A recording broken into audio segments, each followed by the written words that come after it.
Positioning. Chapter 11. The Freeride Trap. Take a product called Alka-Seltzer Plus. Let's see if we can visualize how Alka-Seltzer Plus might have gotten its name. A bunch of the boys are sitting around a conference table trying to name a new cold remedy designed to compete with Dristan and Contac. "I have it," says Harry. "Let's call it Alka-Seltzer Plus. That way we can take advantage of the $20 million a year we're already spending on the Alka-Seltzer name." Good thinking, Harry, and another money-saving idea is instantly accepted, as most money-saving ideas usually are. But lo and behold, instead of eating into the Dristan and Contac market, the new product turns around and eats into the Alka-Seltzer market.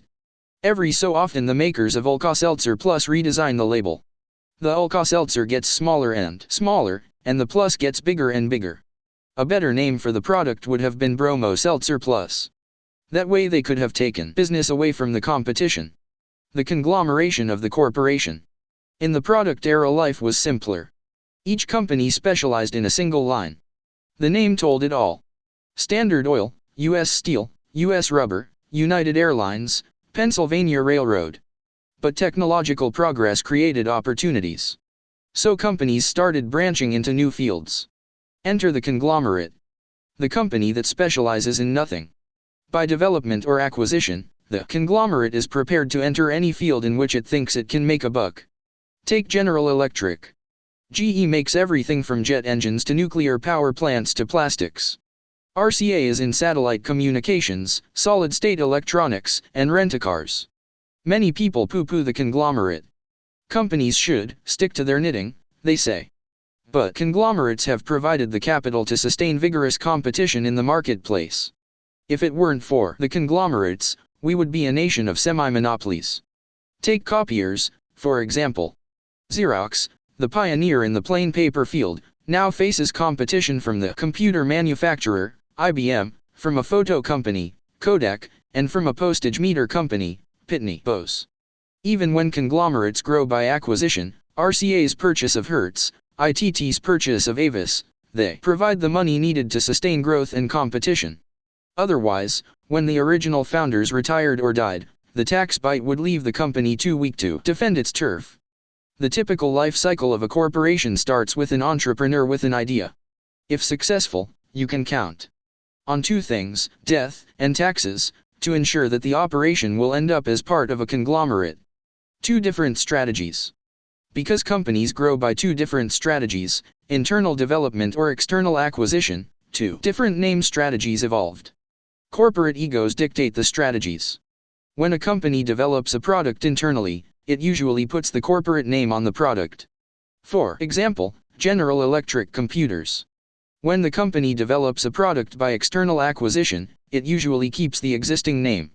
RCA kept the Hertz name. ITT kept the Avis name. But not always. When Sperry Rand developed a computer line internally, they called the product Univac. When Xerox went into computers by external acquisition, they changed the name from Scientific Data Systems to Xerox Data Systems. Corporate egos aside, when should a company use the house name and when should they select a new name? You can't really disregard corporate egos. Try telling General Electric not to put the GE name on a new product and you'll begin to appreciate the enormity of the corporate ego problem.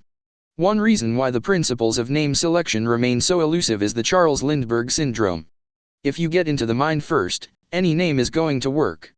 If you didn't get there first, then you are flirting with disaster if you don't select an appropriate name.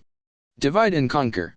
To illustrate the advantages of separate names rather than house names, compare the strategies of Procter & Gamble with those of Colgate-Palmolive. You'll find many house names in the Colgate-Palmolive line. To name a few, Colgate toothpaste, Colgate toothbrushes, Palmolive Rapid Shave, Palmolive dishwashing liquid, Palmolive soap. You won't find any house names in the Procter & Gamble lineup. Procter & Gamble carefully positions each product so that it occupies a unique niche in the mind. For example, Tide makes clothes white. Cheer makes Tom whiter than white. And Bold makes them bright. With fewer brands, Procter & Gamble does twice as much business and makes 5 times as much profit as Colgate-Palmolive. While it's fashionable on Madison Avenue these days to poo-poo Procter & Gamble advertising, It's interesting to note that Procter & Gamble makes more money every year than all of America's 6,000 advertising agencies combined. A new product needs a new name. When a really new product comes along, it's almost always a mistake to hang a well-known name on it. The reason is obvious. A well-known name got well-known because it stood for something. It occupies a position in the prospect's mind. A really well-known name sits on the top rung of a sharply defined ladder. The new product, if it's going to be successful, is going to require a new ladder. New ladder, new name. It's as simple as that. Yet the pressures to go with the well-known name are enormous. A well-known name has built-in acceptance. Our customers and prospects know us and our company, and they will be more likely to accept our new product if we have our name on it. The logic of line extension is overwhelming and sometimes very difficult to refute. Yet history has destroyed this illusion. Xerox spent almost $1 billion for a profitable computer company with a perfectly good name, Scientific Data Systems. Then what did Xerox do? Of course, they changed the name of the company from Scientific Data Systems to Xerox Data Systems. Why? Obviously because Xerox was the better and more widely known name. And not only better known, but Xerox had a marketing mystique. A corporate Cinderella, Xerox could do no wrong. The teeter-totter principle. When you look into the prospect's mind, you can see what went wrong. It's the teeter-totter principle. One name can't stand for two distinctly different products. When one goes up, the other goes down. Xerox means copier, not computer. If you asked your secretary to get you a Xerox copy, you'd be upset if you got a reel of mag tape. Even Xerox knew this. "This Xerox machine can't make a copy," said the headline of one of their computer ads. You knew that any Xerox machine that couldn't make a copy was headed for trouble. When Xerox folded its computer operations, it wrote off an additional $84.4 million. What's a Heinz? It used to mean pickles. Heinz owned the pickle position and got the largest share. Then the company made Heinz mean ketchup. Very successfully too.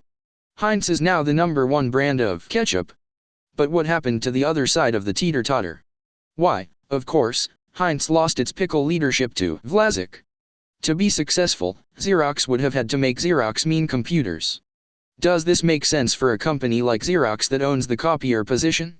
A company that gets most of its volume from copiers? Xerox is more than a name. It's a position. Like Kleenex, Hertz, and Cadillac, Xerox represents a position of enormous long-term value. It's bad enough when someone tries to take your position away. It's tragic when you do it to yourself. Anonymity is a resource. One reason why companies keep looking for a free ride is that they underestimate the value of anonymity. In politics, in marketing, in life, anonymity is a resource, easily squandered by too much publicity. You can't beat somebody with a nobody, goes the old political saying. But today you can. The rapid rise of a nobody like Gary Hart is proof that politics is a different game today. The old maxims are no longer valid. Richard Nixon may be the best-known political name in the world. But almost any nobody could beat him. Publicity is like eating. Nothing kills the appetite quite as much as a hearty meal. And nothing kills the publicity potential of a product or a person quite as much as a cover story in a national magazine. The media are constantly looking for the new and different, the fresh young face. In dealing with media, you must conserve your anonymity until you are ready to spend it. And then when you spend it big. Always keeping in mind that the objective is not publicity or communication for its own sake, but publicity to achieve a position in the prospect's mind. An unknown company with an unknown product has much more to gain from publicity than a well-known company with an established product. In the future everyone will be famous for 15 minutes, Andy Warhol once predicted. When your 15 minutes arrive, make the most of every second. Chapter 12. The Line Extension Trap. When the marketing history of the past decade is written, the single most significant trend will have to be line extension. That is, taking the name of an established product and using it on a new one. The free-ride trap carried to its ultimate conclusion. Dial soap, Dial deodorant. Lifesavers candy. Lifesavers gum. Kleenex tissue. Kleenex towels. Line extension has swept through the advertising and marketing community like Sherman through Georgia. And for some very sound reasons. Logic is on the side of line extension. Arguments of economics. Trade acceptance. Consumer acceptance. Lower advertising costs. Increased income. The corporate image. Inside-out thinking. Logic is on the side of line extension. Truth, unfortunately, is not. Line extension is a result of clear, hard-headed, inside-out thinking that goes something like this. We make Dial soap, a great product that gets the biggest share of the bar soap market. When our customers see Dial deodorant, they'll know it comes from the makers of the great Dial soap. Furthermore, and this is the clincher, Dial is a deodorant soap. Our customers will expect us to produce a high-quality underarm deodorant. In short, Dial soap customers will buy Dial deodorants. Notice, however, how the rationale changes when the line extension is in the same category. Bayer invented aspirin and marketed the leading brand of analgesic for many years. The people at Bayer couldn't fail to notice the progress made by the anti-aspirin approach used by Tylenol. So Bayer introduced an acetaminophen product called Bayer Non-Aspirin Pain Reliever. Presumably people who had been buying Tylenol and other acetaminophen products would now switch back to Bayer, the leading name in headache remedies. But neither strategy worked. Dial has a large share of the soap market and a very small share of the deodorant market. And Bayer non-aspirin never got more than a tiny share of the acetaminophen market. Outside-in thinking. Let's look at line extension from the point of view of the prospect and work backward. Both Dial and Bayer hold strong positions inside the prospect's mind. But what does it mean to own a position in the mind? Simply this, the brand name becomes a surrogate or substitute for the generic name. Where is the Bayer? Hand me the Dial. The stronger the position, the more often this substitution takes place. Some brands are so strong they are practically generic.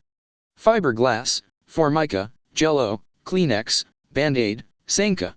Generic brand names are, of course, close to the edge, so they have to be handled carefully or Uncle Sam will take your goodies away.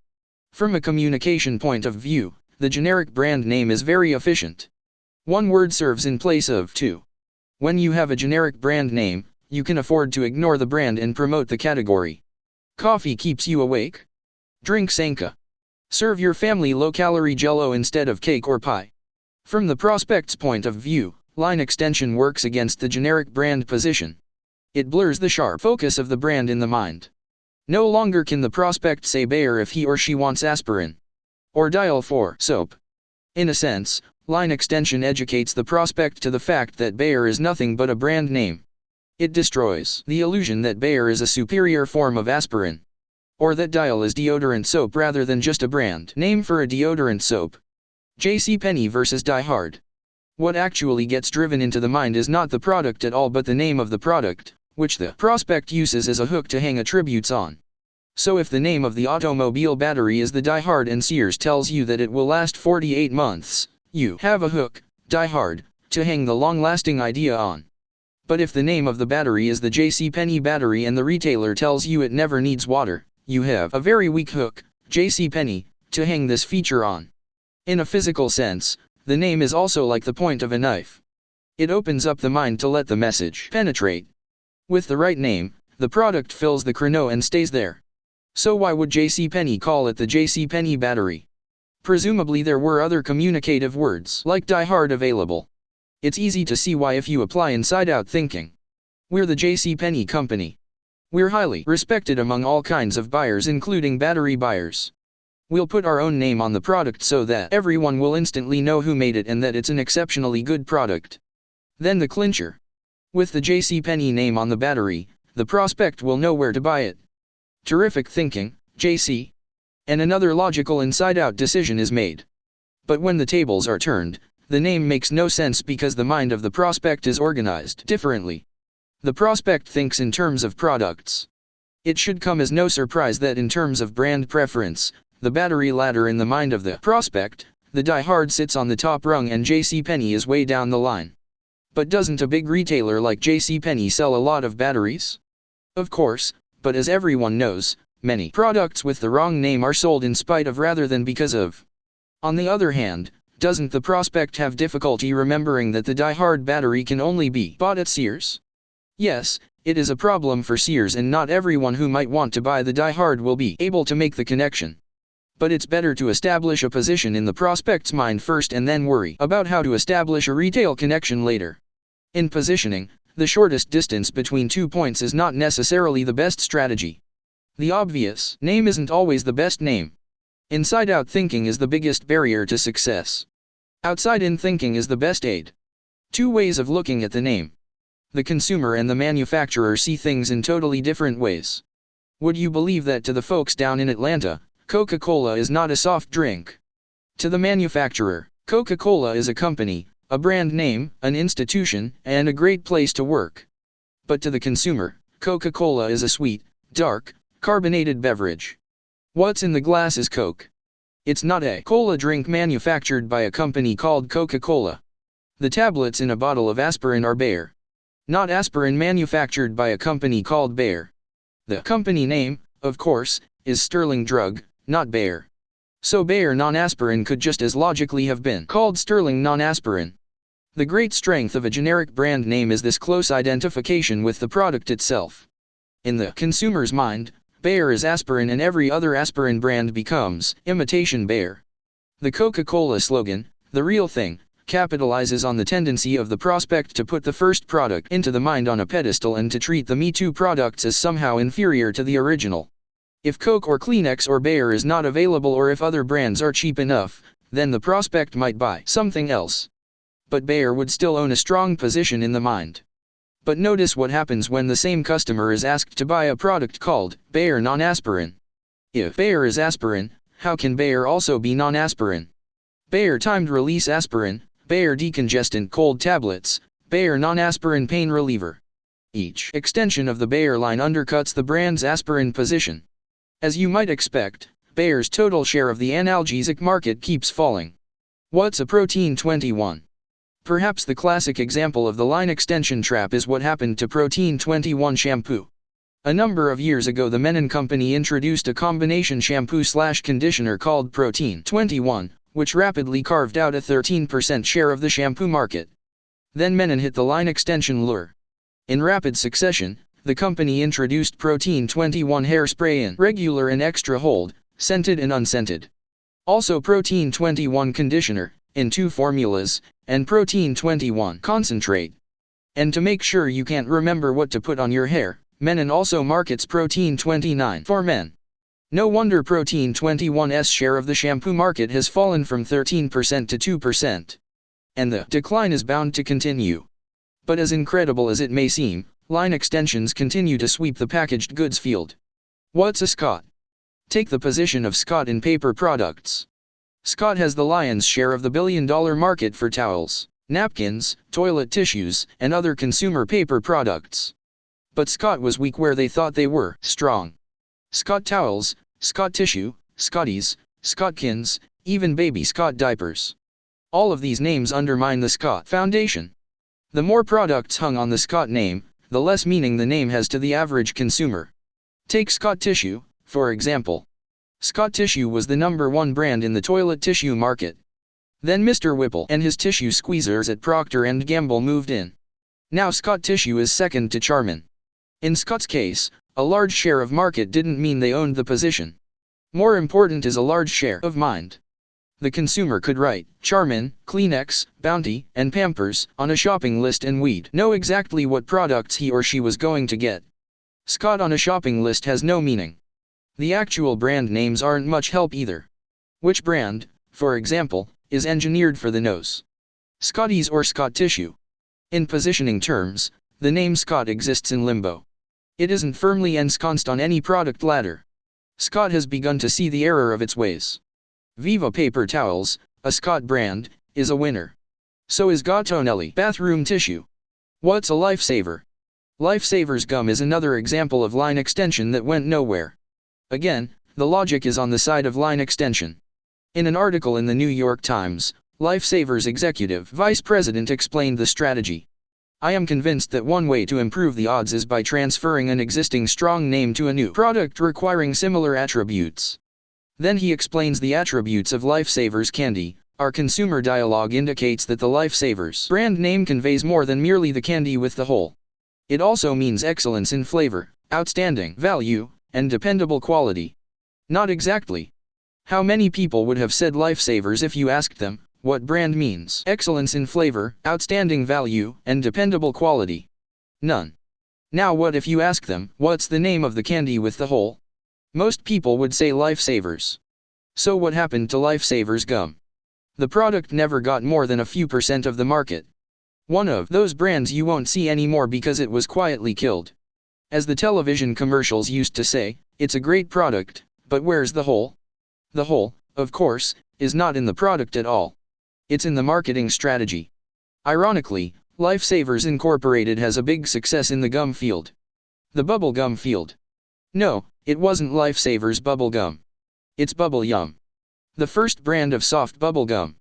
The advantage of being first plus the advantage of not using a line extension name. Bubble Yum is a runaway success. Sales already exceed those of Lifesavers candy. Not only is Bubble Yum the largest selling brand of bubble gum, it's likely to become the largest selling brand of chewing gum of any type. What's an Eveready?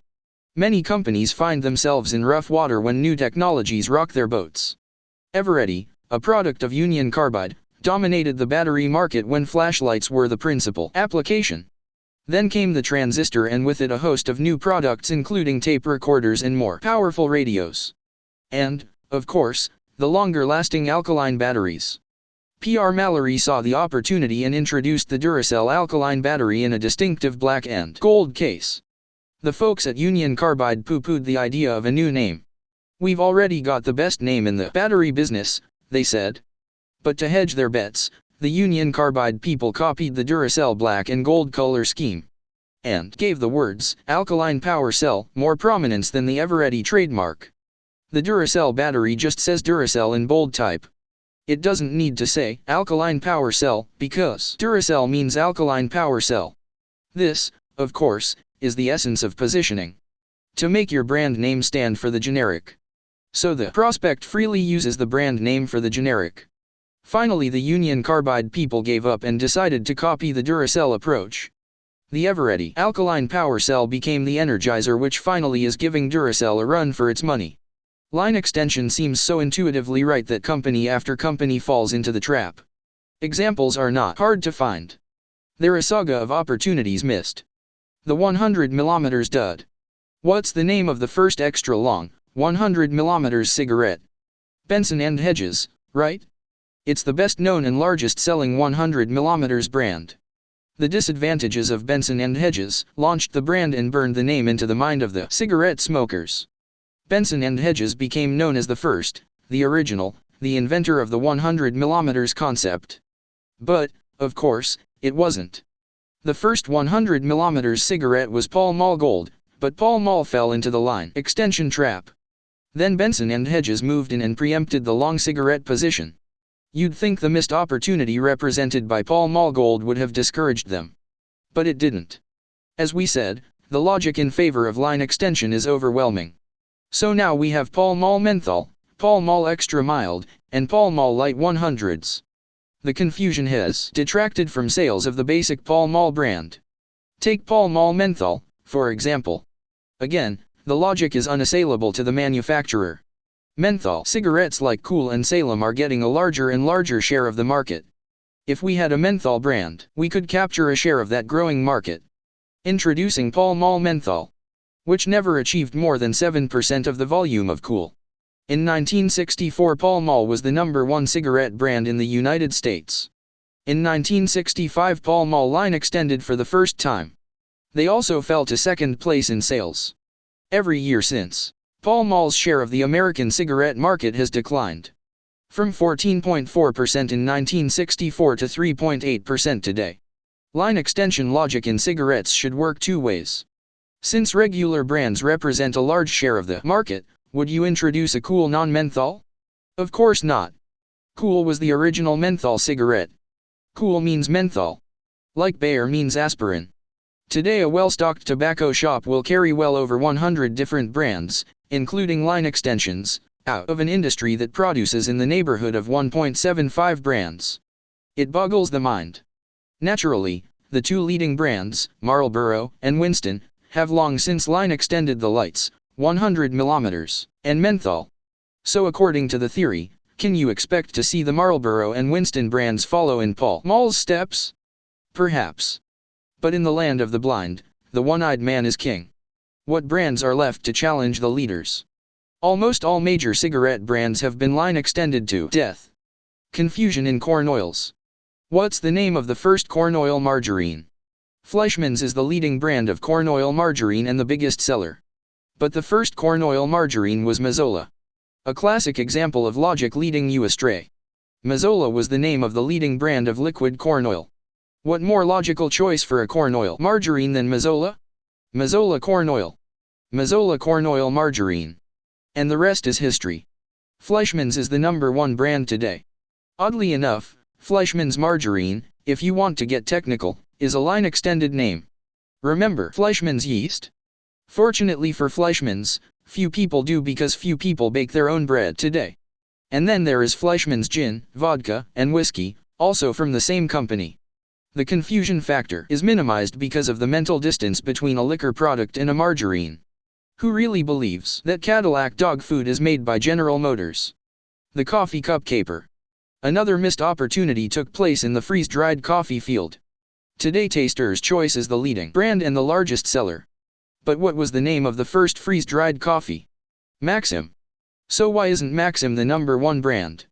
It's a story of intrigue and courage that might be worth telling in more detail. With its Maxwell House brand, General Foods owned the coffee market. The company got the largest share and made the most money. Then it invented a new process called freeze-dried instant. On the surface this seemed to be a way for General Foods to increase its share of the coffee market. Or was it? General Foods' opening move was good news for competition. By using the name Maxim, a spin-off of the Maxwell House name, the company instantly became vulnerable. Maxim, Maxwell, get it? Most people didn't. Maxim is a meaningless word that doesn't connote a benefit. The Nestle counterattack was named Taster's Choice. Not only was the strategic choice of the name superb, but Nestle's advertising was just about perfect. Tastes like ground roast, said the Taster's Choice ads, relating the freeze-dried coffee brand to the standard of excellence, ground roasted coffee. Taster's Choice is the big winner in the coffee cup caper. In spite of the fact that General Foods invented the freeze-dried category and was first on the scene, Taster's Choice outsells Maxim 2-1. The Fickle Fingers Affair. Another missed opportunity is known in hand lotion circles as the Fickle Fingers Affair. The story starts with Jergens, the #1 brand with the dominant share of market. First, the company introduced Jergens Extra Dry, a cream-like product in an era of liquid-like lotions. Jergens Extra Dry was really a significant innovation smothered by the similarity of names. The prospect didn't recognize the difference. But the competition did. Cheese Bra Pond's introduced Intensive Care. Now for the first time, the new cream-like lotion had a name which positioned the product clearly in the consumer's mind. And the product took off. Of course, when Jergens realized what was happening, they countered with a brand called Direct Aid. But it was the old story of too little and too late because the marketing victory went to Intensive Care. Today, Intensive Care is the #1 brand. It outsells Jergens, Jergens Extra Dry, and Direct Aid combined. But isn't the brand really called Vaseline Intensive Care, a line extended name? True, but customers call the product Intensive Care, not Vaseline. In the mind of the prospect, Vaseline is petroleum jelly, Intensive Care is a hand lotion. Reverse line extension. While line extension is usually a mistake, the reverse can work. Reverse line extension is called broadening the base. One of the best examples is Johnson's Baby Shampoo. By promoting the mildness of the product to the adult market, the company has made Johnson's Baby Shampoo one of the leading brands of adult shampoo. Notice the characteristics of this broadening the base strategy. Same product, same package, same label. Only the application has changed. If Johnson & Johnson had line extended the product and introduced Johnson's adult shampoo, the product would not have been nearly as successful. Another example of broadening the base is Blue Nun, a white wine being promoted as equally good with meat courses as with fish. But aren't these examples of the everybody trap? Not exactly. Johnson's Baby Shampoo is the first and only baby shampoo being promoted as an adult product too. And Blue Nun is the only white wine being advertised as good with meat as well as fish. If other brands tried the same approach, they wouldn't be nearly as successful as these two. And then there is Arm & Hammer baking soda, being promoted as good for refrigerators and drains. Very successfully too. But what happened when the same company line extended with Arm & Hammer, the baking soda deodorant? Very little. As Phyllis Diller says, it only works if you are standing in the refrigerator.